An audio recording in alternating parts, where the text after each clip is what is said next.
medsos yang macam-macam, tidak telan langsung dikirim kemana-mana tanpa tanya situ sini dan sebagainya, itu bukan mahasiswa. Kalau mahasiswa karena di sana tuh ada dharma yang kedua, penelitian, dia harus berpikirnya analisis. Orang berpikir analisis itu melihat fakta, melihat keadaan. Makanya waktu penelitian membuat skripsi itu adalah melakukan penelitian di lapangan, melihat fakta yang ada. Jadi kesimpulannya adalah fakta-fakta, bukan hanya asumsi, bukan hanya pendengaran, bukan hanya penglihatan. Penglihatan sementara itu, observasi kita itu hanya merupakan sebuah perkiraan, hipotesis. Jadi kita menghipotesa atau kita mengira atau kita mengasumsi. Faktanya adalah nanti di lapangan dengan sebuah tanda-tanda fakta yang ada di lapangan. Oleh karena itu proses berpikir sebagai mahasiswa, apalagi dosen seharusnya itu tidak serampangan begitu. Kalau ini itu rame medsos dengan macam-macam yang isinya macam-macam juga, ada fitnah, ada itu dan sebagainya, ada yang benar, ada yang tidak benar, maka seorang harus berpikir analisis, benar apa enggak nih seperti ini. Ya kita kadang-kadang nggak tahu, yang sudah sekian tahun muncul lagi itu seakan-akan baru saja kan, seperti itu juga. Karena kita tidak berpikir itu. Nah sekarang bedanya seperti itu, dari beda Anda dengan masyarakat. Jadi berpikirnya sudah seperti itu. Baik, hari ini harus semuanya dalam materi-materi itu betul-betul dicatat, nanti dipertanyakan, karena juga panitia akan menilai kemampuan kita itu dari sisi kemampuan bertanya, berargumentasi dan sebagainya, itu menjadi sebuah catatan. Kita sudah berubah apa enggak kan gitu. Tidak hanya duduk datang diam begitu saja. Saudara-saudara sekalian, karena tadi perkenalan saya sudah tadi dikenalkan nama Abdul Hasib Salim, yang seringkali hasibnya itu yang bisa salah-salah banyak. Ada yang manggilnya Hasbi, ada yang manggilnya Habib dan sebagainya. Sampai hari ini ijazah saya itu di Madrasah Ibtidaiyah Negeri itu tertulis Habib Salim. Sampai ini nggak dirubah-rubah itu. Karena saya masuk IAIN itu yang terakhir diterima dari swasta. Jadi saya pakai swasta. Begitu saya masuk IAIN, saya sudah tulis di biodata Hasib Salim, tapi ternyata juga masih tertulis Habib Salim. Baik kemana-mana. Begitu saya jadi pejabat, pejabat, lalu ada nama di sini, itu salah lagi, tertulis lagi Nasib Salim. Nah, jadi seringkali terubah-ubah itu. Begitu anak buah saya tanya, Pak itu salah tulisannya, tertulis Nasib Salim tuh Pak. Saya bilang biar aja, nggak usah diperbaiki, biar aja, yang penting nasib itu salim. Nah, jadi kalau mau Hasib Salim, hamba yang dihitung-hitung selamat. Kalau Habib Salim, orang yang dicintai, yang sangat disenangi, selamat. Kalau Nasib Salim, ya nasib selamat kan gitu. Jadi nggak apa-apa. Nah itu ya, apa arti sebuah nama? Ya punya arti nama itu, bukan tidak ada artinya kan. Nah, saya lahir di hari seperti ini, hari Jumat sebelum subuh, tanggal 17 Agustus di bulan Ramadan. Jadi saya sudah berusia 61 tahun. Sudah panjang, sudah tua, sudah banyak yang dilalui, tapi ternyata enggak, ya seperti ini saja.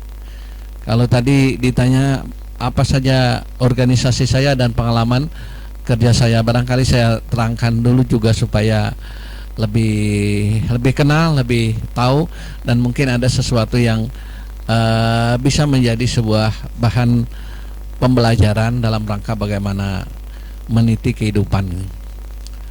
Kalau berorganisasi di intra di dalam sekolah, saya dari Madrasah Ibtidaiyah terus masuk ke pondok pesantren di sini.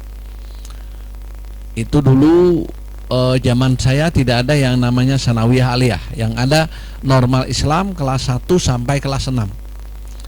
Saya dari kelas 1, kelas 2 udah berorganisasi aktif di Intra, di Nahdlatul Muta'alimin, pernah menjabat sebagai pimpinan Nahdlatul Muta'alimin, organisasinya OSES. Di luar saya aktif dengan berbagai organisasi. Saya waktu itu masih tingkat senawiyah sudah memimpin Ikatan Pelajar Nahdlatul Ulama Hulu Sungai Utara, itu 2 periode. Lalu menjadi ketua IPNU Kalimantan Selatan. Pernah menjadi pimpinan Pergerakan Mahasiswa Islam Indonesia. Saya jadi mahasiswa belum mahasiswa, karena masih tingkatan kelas 2 aliyah. Karena dulu di sini ada Usuluddin negeri yang sebelum diintegrasi ke Banjarmasin. Lalu ada mahasiswanya, lalu ada pergerakan mahasiswa. Pada satu ketika yang di sini pindah ke Banjarmasin, nggak ada lagi, tapi undangan ada untuk cabang Hulu Sungai Utara. Akhirnya saya yang masih pelajar dikirim mengikuti latihan kader dasar Pergerakan Mahasiswa Islam Indonesia se-Kalimantan. Saya ikut belum jadi mahasiswa. Yang saya ingin ajarkan kepada Anda bahwa itu penting untuk menambah wawasan, untuk terbuka. Di sini banyak pelatihan dan bakat. Saya senang diskusi dan sebagainya. Akhirnya waktu itu saya dikirim berkumpul dengan semua mahasiswa se-Kalimantan. Kalimantan Selatan beberapa fakultas, kemudian Tengah, Utara, dan juga Kalimantan Barat. Ya, tiap pelatihan itu selalu ada peserta terbaik yang dicari. Ternyata saya bukan mahasiswa, saya yang menjadi juara waktu itu. Padahal saya masih pelajar waktu itu. Kiatnya apa? Kiatnya hanya berpikir saya itu dari kelemahan di situ ada kekuatan. Di mana ada tentangan, kesulitan, di situ ada peluang. Prinsipnya seperti itu. Lalu saya merasa karena saya masih pelajar, pasti saya paling lemah di antara wawasannya, kemampuannya dan sebagainya, karena yang kawan-kawan dihadapi kan seperti Anda kumpul seperti ini kan mahasiswa semua. Saya tidak mahasiswa. Tapi saya tahu bahwa saya punya kekuatan berarti. Karena orang-orang sudah seperti itu, kalau saya masih bisa bicara berarti saya bisa. Saya kuat. Akhirnya tanpa takut, tanpa ragu-ragu, saya selalu banyak bicara dalam diskusi dan sebagainya, banyak menggali pengalaman dan sebagainya. Akhirnya saya menjadi kingnya waktu itu di peserta terbaik seluruh Kalimantan waktu itu. Itu masih kelas 2 aliyah. Ini pengalaman saya berorganisasi.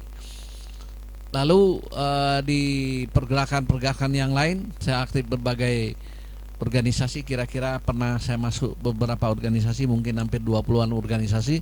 Selalu saya menjadi ketua. Kalau di IAIN saya pernah menjadi ketua komisariat, lalu menjadi ketua IMBA, Ikatan Mahasiswa Jurusan Bahasa Arab seluruh IAIN Antasari. Pernah menjadi pimpinan Senat Mahasiswa di Fakultas Tarbiyah. Di luarnya ya berbagai organisasi. Terakhir saya pernah menjadi ketua Ansor, lalu menjadi ketua INU di Hulu Sungai Utara sebanyak 3 periode. Dan terakhir ini baru saja terima, hari ini saya masih menjadi ketua Nahdlatul Ulama Kalimantan Selatan. Kalau dalam karir jabatan saya, awalnya lulus IAIN di jurusan Bahasa Arab, saya tugas pertama di BPKP, Badan Pengawas Keuangan dan Pembangunan. Ini mulai aneh, mulai ke mana-mana, mulai sesat ini karir saya. Jurusannya Bahasa Arab, orang jurusannya akuntansi, itu yang di BPKP. Tapi saya pendidikan 8 bulan,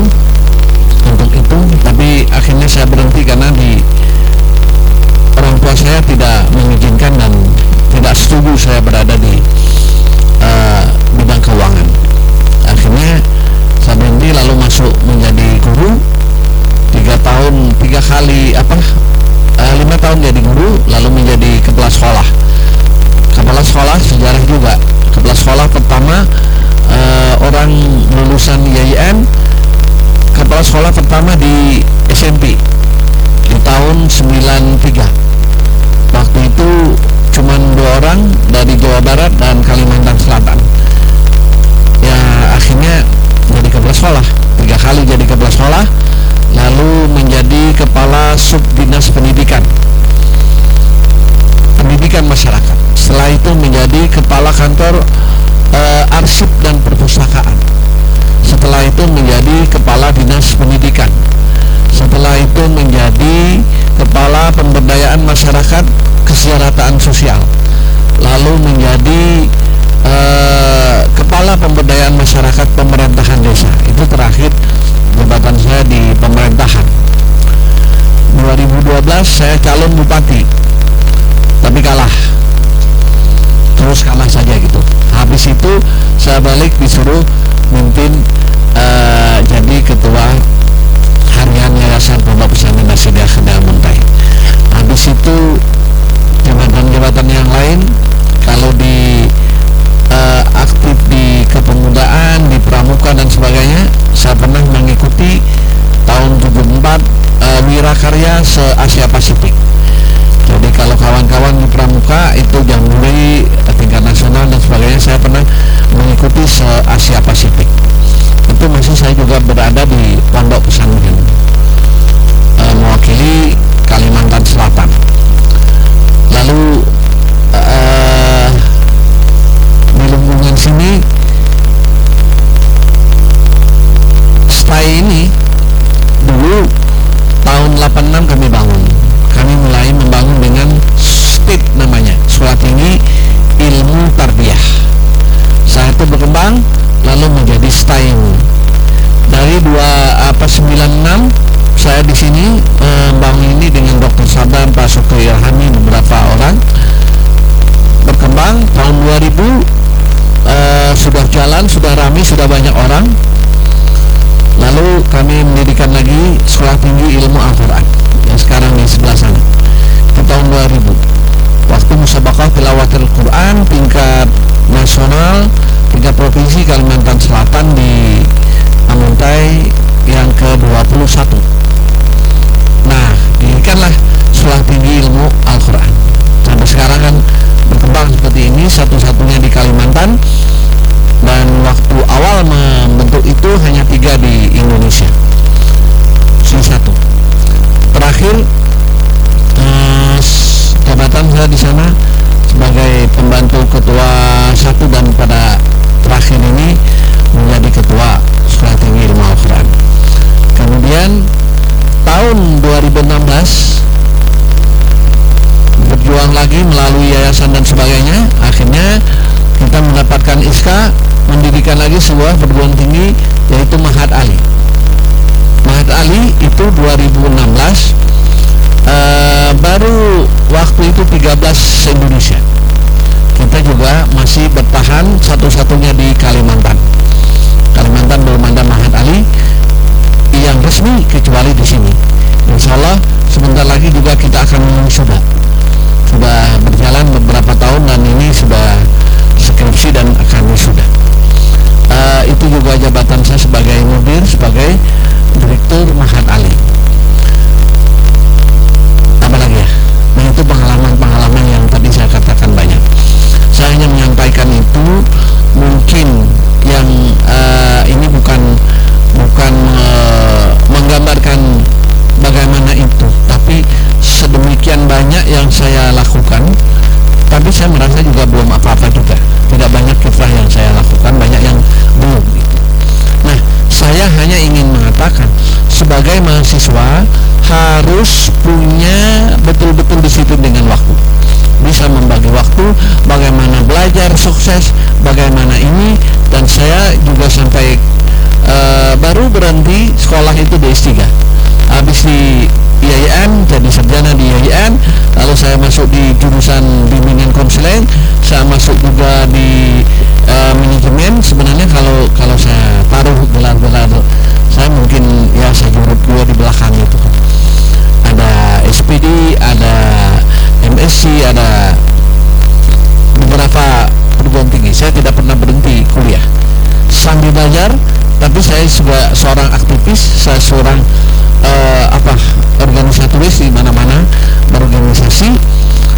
prinsip yang ada dari dulu saya jadi pelajar sampai mahasiswa sampai saya tua. Saya tidak bisa tidur siang, tapi kalau malam tidak ada kegiatan apapun saya tidur. Kalau banyak guring berarti habislah kegiatan, karena mana sempat guring. Karena begitu saya jadi mahasiswa dulu, habis kegiatan di kampus saya keluar kampus, kegiatan-kegiatan sampai malam, jadi nggak ada tidur siang. Begitu jadi pejabat, kalau pagi sampai siang saya ada di kantor, sore saya ada di sini. Ada istiki, ada stay, ada yang lainnya dan sebagainya, jadi tidak ada kesempatan tidur. Itu pun rasanya belum cukup waktunya. Nah, apalagi kalau tukang tidur nggak mungkin kan begitu.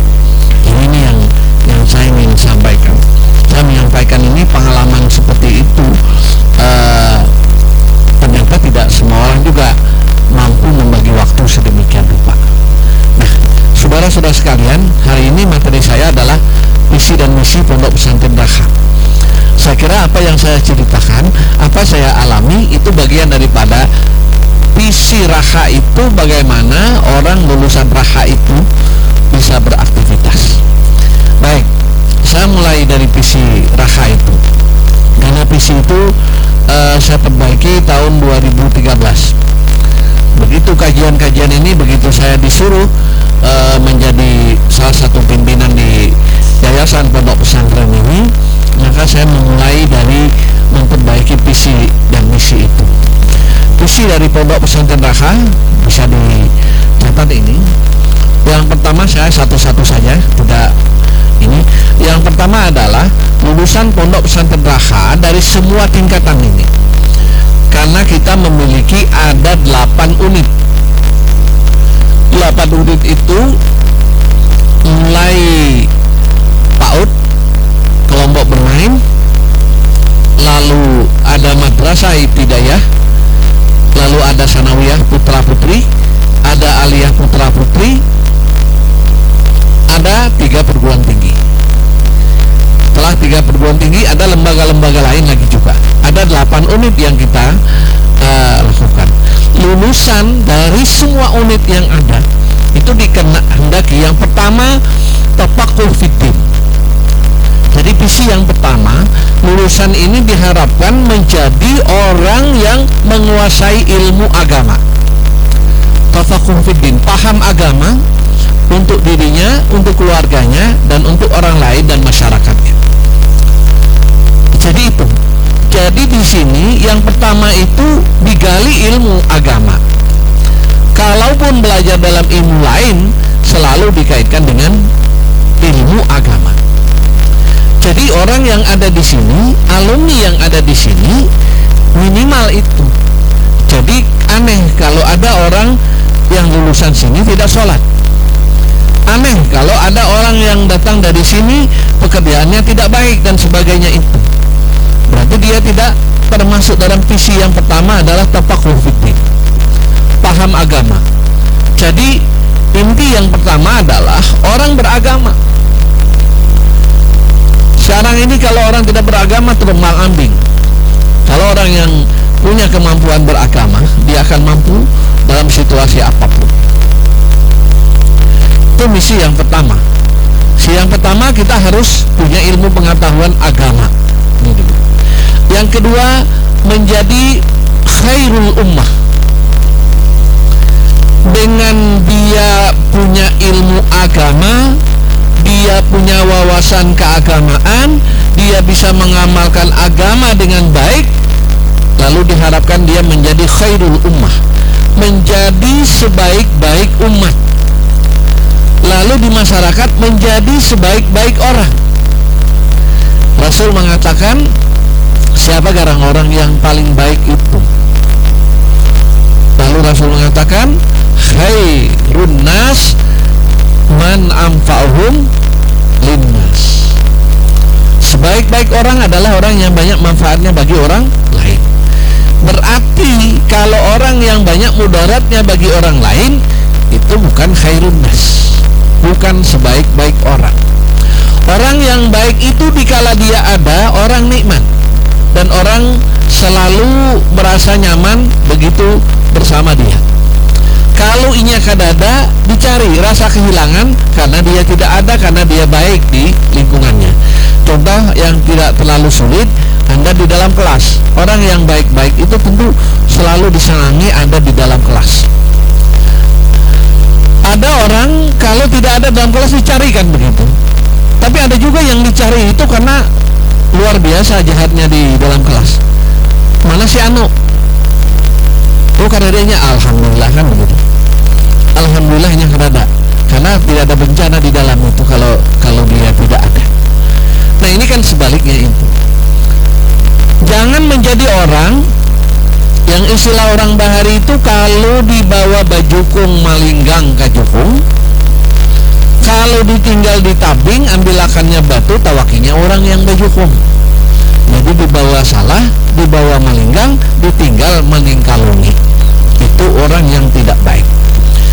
Jadilah kamu di saat kamu lahir orang yang ditertawakan dan kamu menangis.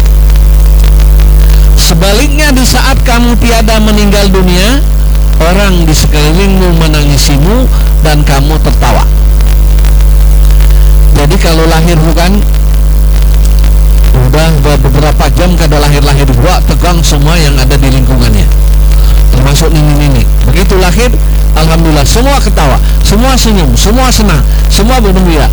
Dan yang anaknya lahir nangis, kalau tidak nangis dicucuk-cucuk supaya nangis.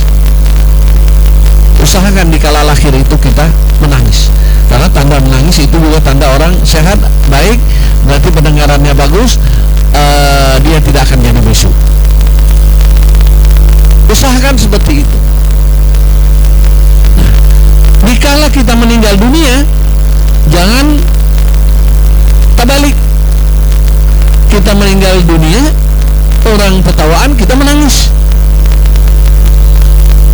Tapi harusnya orang menangisi kita, tapi kita tersenyum. Jangan tertawa ya bang. Kalau mati tertawa, bukan orang. Senyum kita. Artinya kalau orang yang jahat itu meninggal dunia, orang mengucapkan alhamdulillah, meninggal itu alhamdulillah sampat kenalan ayam. Karena meningnya ada, jangankan ayam hintalunya aja habiskan itu. Artinya itu membawa mudarat bagi orang. Nah, yang dikehendaki adalah orang yang khairul ummah, orang yang memang baik di masyarakat. Itu visi yang kedua. Visi yang ketiga adalah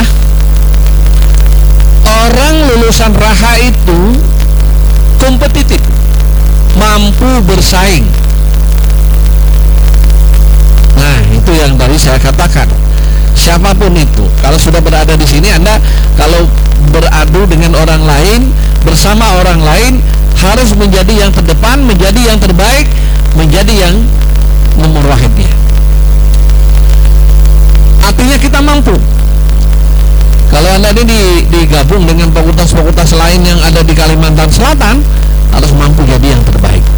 Itu dulu visi yang saya lakukan, yang saya terapkan di mana-mana. Kita harus mampu.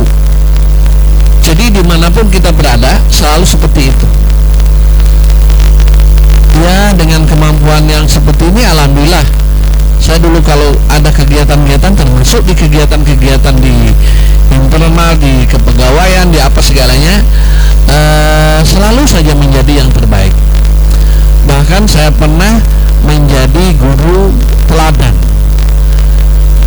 Kalau sekarang tuh menjadi guru telat datang. Saya dulu guru agama juga yang menjadi guru teladan. Lalu begitu sampai di provinsi, adu lagi untuk tingkat nasional. Nah, ternyata saya dipanggil pilihan. Saya nggak paham dan saya tidak milih. Waktu itu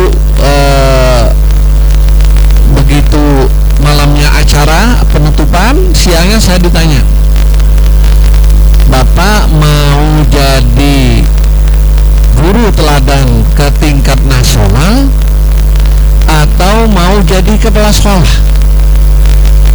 Nah, saya bingung, karena saya baru saja menjadi guru cuma 5 tahun. Orang dulu syaratnya 10 tahun jadi kepala sekolah, saya 5 tahun waktu itu udah ditawari seperti itu.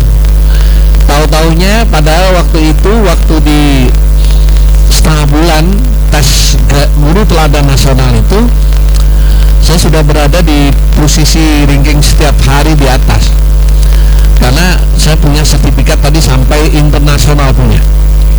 Belum lagi kayak saya mau punya penghargaan sertifikat yang macam-macam itu, hampir sekilan ini kandalnya itu termasuk yang internasional. Nah, orang-orang mengira saya yang akan menjadi juaranya waktu itu juga, guru teladan terbaik di Kalimantan Selatan. Tapi begitu malam pengumuman, juara pertama tidak masuk, kedua tidak masuk, ketiga tidak masuk, dan saya tidak masuk apa-apa. Ya, orang-orang pada bingung, saya juga ini karena kan tiap hari itu ada data hasil perkembangan penilaian itu. Saya tidak tahu. Begitu saya datang sekolah pagi, pulang malam itu juga pulang, besok pagi saya diselami oleh kawan-kawan. Begitu diselami kawan-kawan, saya merasa malu juga, karena jangan-jangan saya bilang kawan-kawan ini mengira saya ini guru teladan pertama, tapi nyatanya kan tidak masuk di mana-mana saya. Tapi diucapkan selamat begitu saya datang. Saya bingung, saya juga ini karena tidak ada yang mengatakan apapun. Selamat begitu saja. Padahal saya tidak dapat nomor apa-apa. Akhirnya dipanggil kepala sekolah, mimpi apa tadi malam? Tidak ada mimpi apa-apa. Ternyata ini baru kemarin sore Iska kamu datang menjadi kepala sekolah SMP 2 Sungai Sandung di Sungai Pandan sana. Itu pertama juga perubahannya. Saya ingin sampaikan kepada kalian karena generasi yang baru. Itulah sejarah perubahan. Sekolah-sekolah SMP itu pakai celana panjang, pakai rok panjang, pakai jilbab waktu itu. Di zaman tahun 90-an ke bawah itu luar biasa, orang tidak boleh berjilbab di sekolah-sekolah umum. Saya waktu pertama menjadi guru di SMP 4 itu, waktu itu cuma ada satu anak perempuan yang pakai jilbab. Itu pun sangat sulit sekali, karena jangankan murid, ibu-ibu saja pakai rok pendek juga waktu itu. Lalu saya menjadi kepala sekolah di Sungai Pandan. Saya ingin cerita, begitu ditanya aja orang-orang yang terdahulu di Sungai Pandan 2 itu, di Sungai Sandung, saya jadi kepala sekolah itu. Saya datang, anak kelas 1-nya itu cuma 9. Karena orang tidak masuk ke sana, orang memasukkan anaknya di Senawiyah di sebelah sana. Kenapa orang masuk ke Senawiyah sana? Karena orang di sana sudah pakai jilbab, juga sudah pakai celana panjang yang lakian dan sebagainya. Akhirnya saya berpikir, saya panggil semua orang-orang tua murid, saya rapat. Bagaimana kalau kita doa? Yang laki-laki pakai celana panjang, yang perempuan pakai rok panjang dan pakai jilbab, baju lengan panjang. Setuju orang tuanya, jalanlah jadi kayak Senawiyah. Saya ingat sejarah itu. Pada saat itu datang pengawas, kebetulan pengawasnya orang Simpang 4. Paham Simpang 4? Bukan Simpang 4 Telaga Selaba, tapi yang Simpang 4 cirinya itu orang Kristen, Pasirait, saya hafal waktu itu. Datang dia mengawasi sekolah itu. Begitu dia lihat anak-anak pakai celana panjang, pakai rok panjang, pakai jilbab semua, lalu dia marah-marah, lalu nanya kepada saya, "Pak, ini Senawiyah apa SMP?" Saya bilang, kan tuh di depan kan ada bacanya itu SMP. Akhirnya dia marah, "Anda melanggar aturan. Ini aturan berpakaian sudah ada. Pakaian laki-laki seperti ini, pakaian perempuan seperti ini untuk SMP. Kalau begini Anda sudah melanggar aturan dan sebagainya." Saudara, saya akan laporkan ke Kanwil. Ya udah kan. Tapi saya merasa tidak salah juga, karena sekolah itu diatur sesuai dengan kesepakatan antara orang tua dengan sekolah. Akhirnya saya dipanggil di Kanwil, ya ringkasnya. Kebetulan ya nasib baik waktu itu pimpinan-pimpinannya silahkan kamu jalan aja terus, tapi jangan katakan saya yang nyuruh kan gitu. Karena kan ada orang sebelah sana juga yang tidak setuju itu. Ya dari situlah kita mulai pakai seperti itu, lalu sholat lain mengikuti SMP itu celana panjang, pakai jilbab yang perempuannya itu. Akhirnya ibu-ibunya secara tidak langsung juga tahu 4. Supan juga kan kalau kekanak-kanaknya udah rok panjang, masa ibu-ibu rok pendek. Itu sejarah pertama perubahan yang ada ini tahun 95 kalau tidak salah, saya melakukan perubahan itu di Kalimantan Selatan dan akhirnya diikuti banyak orang. Nah, itu adalah bagaimana kita mampu bersaing dalam kondisi-kondisi seperti itu. Hatta pada saat kita menjadi pejabat, kita juga harus mampu bersaing dalam kondisi seperti itu. Walaupun kita sebenarnya anak pondok. Saya pernah menulis riwayat saya itu dengan kiprah anak pondok begitu. Jadi kalaupun anak pondok jangan dianggap kelas. Nah, oleh karena itu saya ingin menambah keadaan di sini. Kalau orang sekolahnya ke agama semua sampai S3-nya, saya tidak. Saya sekolahnya ke umum, administrasi publik, terus di administrasi negara, di administrasi umum. Kenapa? Karena diperlukan manajemen itu. Saudara-saudara sekalian, saya ingin hanya mengatakan ini, tapi saya bukan membanggakan. 2013 saya masuk yayasan. Pada saat itu mulai proses penilaian pondok pesantren se-Indonesia. Waktu awalnya 25.000 pondok pesantren, lalu menjadi 26.000 sekarang pondok pesantren di Indonesia. Lalu ada penilaian tentang pengelolaan pondok pesantren. Kita disuruh mempresentasikan, saya presentasi dengan keadaan apa yang saya mampu dan sebagainya. Akhirnya kita berada pada posisi 18 besar, 20 terbesar pondok pesantren se-Indonesia. Dari 26.000 kita berada pada urutan ke-18. Coba bayangkan kalau urutannya ke-18 dari 25.000 saja yang awalnya itu 25.000, kita berarti berada pada posisi di bawah kita itu ada 24.982 urutan di bawah kita. Kita bisa berada di situ. Apa yang terjadi? Saya hanya ingin mengatakan waktu itu pondok-pondok yang lain hebat-hebat, memang di Jawa itu hebat semua. Dia mengelola perusahaan, ada yang punya rumah makan 35 rumah makan skala KFC. Ada yang punya persawahan, ada yang industri pakaian. Jadi yang di Bandung itu bahkan ada yang koperasinya sungguh kayak di bank sudah itu, karena direkturnya itu sudah punya gaji 20 juta waktu itu. Pas suruhnya di pondok itu sudah punya gaji 7.500.000. Kita kan yang TU aja 500.000 kan cuma. Saya tidak punya itu. Begitu, saya hanya menjelaskan bahwa manajemen yang kami lakukan di sini, karena saya punya pengalaman pendidikan saya di administrasi, lalu saya bisa mengarang walaupun itu tidak ditulis seperti itu.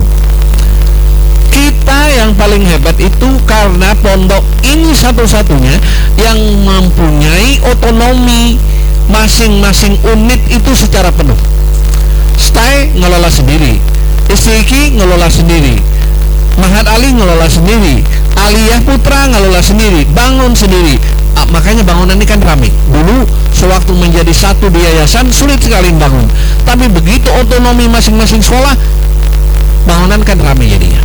Semua bersaing untuk ini, ternyata hidup. Ternyata itu menjadi penilaian yang sangat luar biasa yang dikehendaki pemerintah dengan posisi organisasi pondok pesantren itu melalui yayasan, memiliki ada pembina, ada pengawas, ada pelaksananya.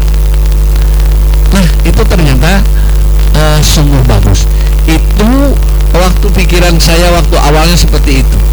Saya ingin mengatakan juga pada saat saya pertemuan se-Indonesia, karena kebetulan saya juga termasuk tim 13 pendidikan tinggi keagamaan se-Indonesia.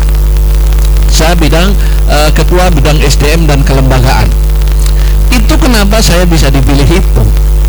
karena satu-satunya orang yang pendidikannya agama di pondok pesantren, lalu pendidikan umumnya di administrasi, itu saya aja yang punya S3-nya itu di administrasi. Kemudian pengalaman saya di birokrasi, termasuk pernah menjadi kepala dinas pendidikan, itu ternyata menjadi nilai tersendiri.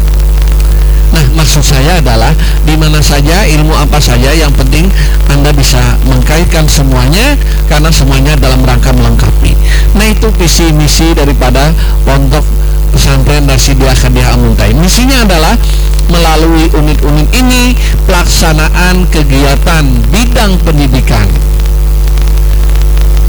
Misinya seperti itu, dilaksanakan oleh masing-masing unit dalam bidang pendidikan, tapi ini terkoordinasi langsung dengan Yayasan Pondok Pesantren. Jadi saya hanya mengkoordinasi, saya hanya melihat ini melincing ada dengan visi dan misi kita. Kemudian melaksanakan dakwah Islamiyah. Semua dosen, guru, ustadz dan ustazah itu melaksanakan dakwah di lingkungannya masing-masing dengan metodologinya, dengan caranya dan sistemnya masing-masing. Ada yang menjadi penceramah, ada yang menjadi pembina ibu-ibu dan sebagainya itu. Kemudian misi yang lain adalah melengkapi sarana prasarana yang ada di lingkungan melalui unitnya masing-masing. Seperti itu visi misinya. Saya kira jabaran-jabarannya memang banyak, tapi karena terbatas waktu, hanya itu yang saya bisa ingin berikan. Baik, saudara-saudara sekalian, karena ini forum pengenalan perguruan tinggi dan lingkungannya dan aspek-aspeknya. Yang pertama, saya pesankan Anda benar-benar beberapa hari ini mengenal tentang struktur yang ada di SPAI ini. Mulai struktur pimpinannya dan ke bawahnya, kemudian lembaga-lembaga yang ada di dalamnya, kemudian kegiatan mahasiswanya, lembaga-lembaga mahasiswanya, kegiatan pembinaan bakat dan minat yang ada, yang dilakukan oleh badan eksekutif dan lembaga-lembaga yang ada di kemahasiswaan. Kemudian Anda harus mengenal lingkungan yang lebih luas di pondok ini. Yang saya katakan 8 unit itu tadi apa saja dan di mana saja, dan Anda bisa lihat bagaimana strukturnya, bagaimana manajemennya, dan itu perlu menjadi pelajaran bagi kamu semua untuk bisa mengenal kampus ini. Karena bagaimanapun kalau Anda nanti melakukan pengabdian masyarakat, kalau Anda turun ke lapangan, itu adalah mewakili STAI Rasyidiyah Khadijah Al-Muntahin. Bagaimana penampilannya, bagaimana performanya, maka itu akan tergantung kepada Anda semua. Baik, bukti bahwa kita berhasil atau tidaknya adalah, saya katakan waktu wisuda adalah hasil daripada didikan di sini kayak apa di masyarakat, itulah hasil kita. Kalau tidak ada gunanya di masyarakat, maka tidak ada hasilnya. Yang mahasiswa juga sekarang sudah jadi mahasiswa STAI Raha, maka bedalah begitu datang ke masyarakat. Tapi bedanya bagaimana bermanfaat bagi orang lain. Jangan datang-datang bagak, aku ini udah jadi mahasiswa ini, jangan macam-macam lagi buat nikah. Lalu sampai ke rumah bahasa Inggris lawan mama lawan bapak karena sudah jadi mahasiswa. Bukan itu.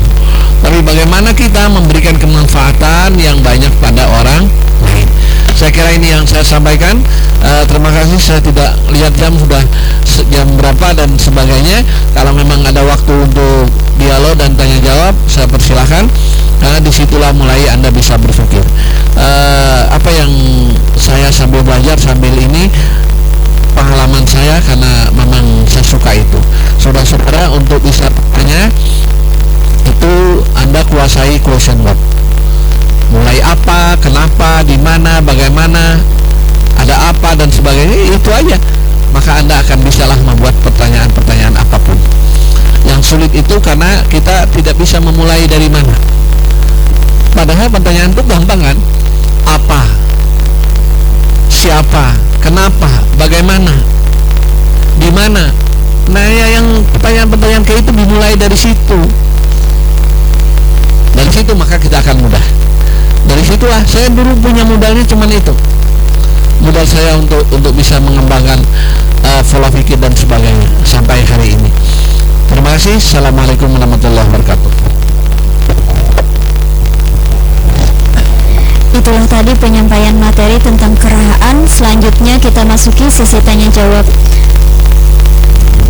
Silahkan kepada para peserta, baik dari laki-laki ataupun dari perempuan. Satu orang penanya. Silahkan sebut nama, nomor peserta, kelompok, dan dari jurusan.